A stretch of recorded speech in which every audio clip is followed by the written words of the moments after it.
با سلام خدمت همه عزیزانی که ما رو میبینند. تصویری که میبینید قسمتی از بافت معده است که در واقع اون قسمتی از معده است که هورمون گرلین یا هورمون اشتها رو ترشح میکنه.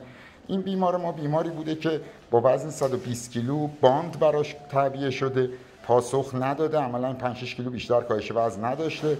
بعد همون جراح که متاسفانه جزء جراحان مورد تایید انجمن هم نیست و اصلا رشتهش چیز دیگه ایه و این کارا رو متاسفانه به فراوانی انجام میده، رفته باند رو در آورده و عملا تبدیل به مینی بایپاس کرده که مریض نه تنها پاسخ نداده بلکه از وزن 120 کیلو به وزن 170 کیلو رسیده.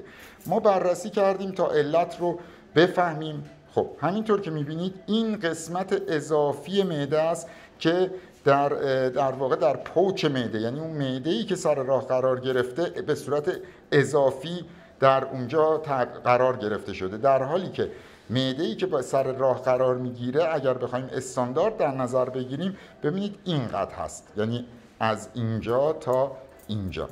خب که این در واقع به اندازه تقریبا یه معده‌ای که تقریبا یه پیش دستی برنج جا میگیره اضافه اونجا باقی مونده. به همین دلیل بیمار متاسفانه پاسخ نگرفته و دچار افزایش وزن شده، بماند که حالا چقدر خب مشکلات روحی روانی براش ایجاد شده. بنابراین واقعا باید دقت بشه که عمل اگه انجام میشه فقط اسمش بایپاس نباشه بلکه به صورت استاندارد انجام بشه.